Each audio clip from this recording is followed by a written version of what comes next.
بسم اللہ الرحمن الرحیم۔ آج کا ہمارا سبق ہے مرقات 122 نمبر سبق ہے، اور پچھلے اسباق میں ہم نے جو شکل ثانی کی ضروب ہے اس کو ہم نے عکس صغرا سے جو 3 ضروب ہے 2 ضروب ہے ثابت کیے، ایک کو عکس کبرا سے، عکس صغرا سے، 2 عکس کبرا سے، اور چاروں کو دلیل خلف سے ہم نے ثابت کیے ہے۔ آج ہم دلیل افتراض کو ذکر کریں گے بالکل آسان طریقے سے۔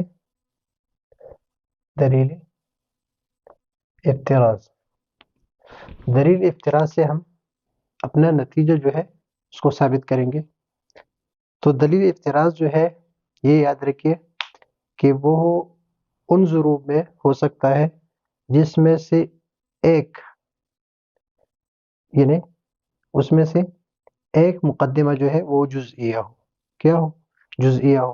تو ابھی یہاں پر اس میں جو سالب کلیہ اور موجب کلیہ اس میں جزئیہ نہیں ہے، تو اس میں دلیل افتراض سے ہم اس کو ثابت نہیں کر سکتے، اور اس میں بھی جزئیہ نہیں ہے، موجبہ کلیہ موجب سالبہ، تو اس کو بھی ہم دلیل افتراض سے ثابت نہیں کر سکتے۔ تو جو جزئیہ یہاں پر بھی جزئیہ اور یہاں پر بھی جزئیہ ہے، اس کو ہم دلیل افتراض سے ثابت کریں گے۔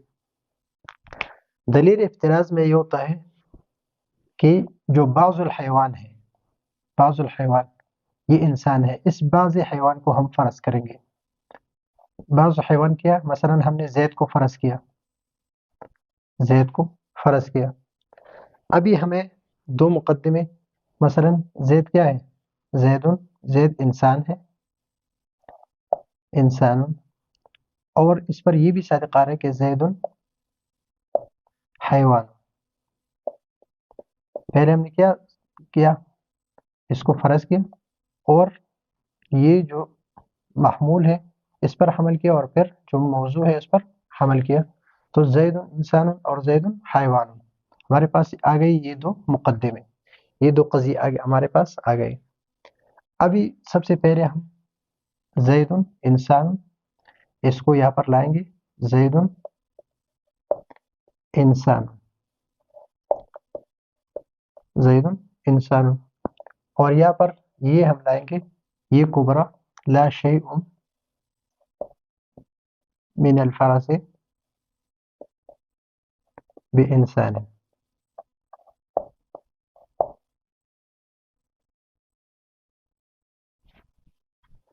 اب یہاں پر جب ہم نے یہ، تو اس کا جو نتیجہ آیا، نتیجہ کیا آیا؟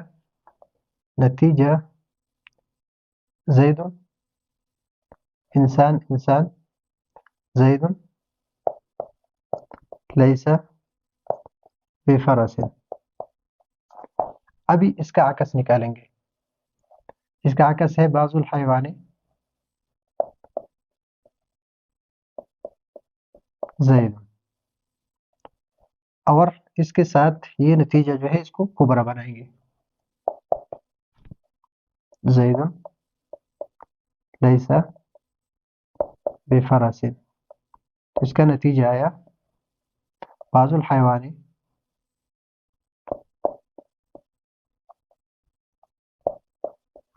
لیس بفرس، بعض الحیوان لیس بفرس۔ تو یہ نتیجہ اور یہ نتیجہ دونوں کیا ہے؟ برابر ہے۔ تو اس کو ہم نے ثابت کیا کس سے؟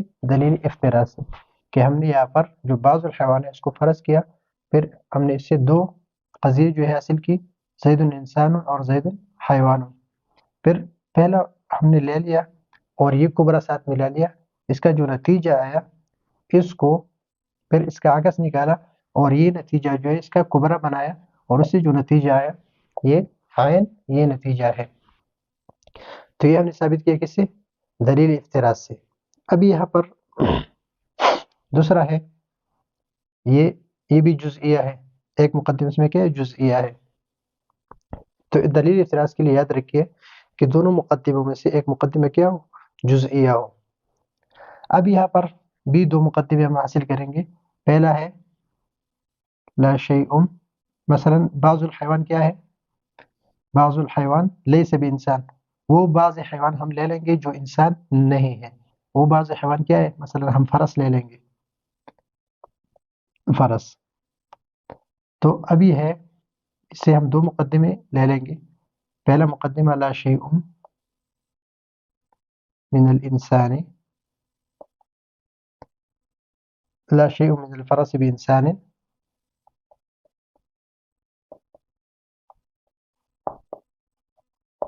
اور دوسرا مقدمہ ہم نے لیا اس سے کل فرس حیوان.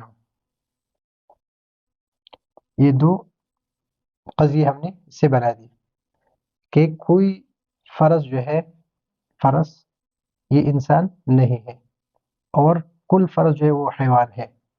یہ دو بن گئے اس سے. تو سب سے پہلے ہم یہ لے لیں گے اور اس کو اس کبرا کے ساتھ ملا لیں گے، کل ناطق انسان، یعنی یہ صغرا اور یہ کبرا. اس کا جو نتیجہ آئے مثلا یہ نتیجہ، تو لا شیء من الفرس اور کل ناطق، تو یہاں پر آئے گا لا شیء من الفرس بناطق. ابھی اس کا عکس نکالیں گے. عکس اس کا کیا ہوگا؟ بعض الفرس، بعض الحیوان فرس، بعض الحیوان جو لیس بھی انسان ہے وہ کیا ہے؟ فرس ہے. اور لا شیء من الفرس بإنسان، لا شیء من الفرس بإنسان. تو ابھی یہاں پر فرس اور فرس شکل اول ہے، تو شکل اول کا نتیجہ جو بدیہی ہے، تو یہاں پر آئے گا بعض الحیوان، بعض الحیوان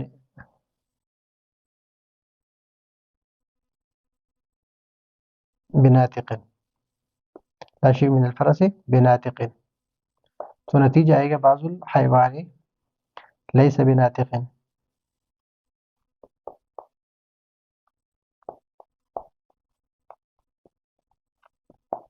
بناطق. تو یہ نتیجہ اور یہ نتیجہ دونوں کیا ہے؟ برابر ہے. تو یہ ثابت ہو گیا کہ ہمارا نتیجہ جو ہے یہ صحیح ہے، اور یہ ہم نے ثابت کیا کس سے؟ دلیل افتراض سے. اور دلیل افتراض جو ہے اس ضروب میں جاری ہو سکتا ہے جس میں سے ایک مقدمہ وہ کیا ہو؟ جزئیہ ہو. تو یہ ہے آج کا ہمارا سبق. اگلے سبق کے لیے اجازت چاہتے ہیں. اللہ حافظ.